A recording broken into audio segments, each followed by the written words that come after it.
ఈరోజు దేవుని వాగ్దానము, ప్రశస్తమైన రత్నములతో నీకు సరిహద్దులు ఏర్పరచెదను.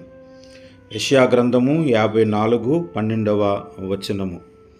దేవుడు మనకు సరిహద్దులను ఏర్పాటు చేస్తానంటున్నాడు. అది కూడా ప్రశస్తమైన రత్నములతో.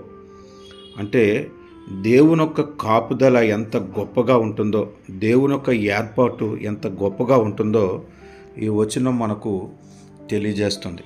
ఈ వచనాన్ని ఒకానొక సమయమున మనము స్వతంత్రించుకోబోతున్నాము కూడా. కాబట్టి ముందుగానే ఈ వచనము నిమిత్తము ప్రార్థన చేద్దాము. ప్రార్థనకు ఏకీభవించండి. కనికరము గల మా తండ్రి, కృపాసత్య సంపూర్ణుడు అయిన నా ప్రభువా, నా రాజా, నా రక్షక, నీకు వందనాలు చెల్లిస్తున్నాను.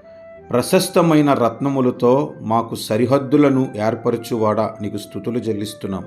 సహాయము చేయండి. మా సరిహద్దులను ఏర్పాటు చేసి మమ్మలను మీ కాపుదలలో ఉంచి, మమ్మలను మీ ఏర్పాటులో ఉంచి, మమ్మలను మీరు బలపరచమని ప్రార్థిస్తున్నాను. ప్రార్థన ఏకీభవిస్తున్న ప్రతి ఒక్కరూ ఈ వాగ్దానము స్వతంత్రించుకున్నట్లు కృపచూపమని యేసుక్రీస్తు నామమున ప్రార్థిస్తున్నాను తండ్రి. ఆమేన్.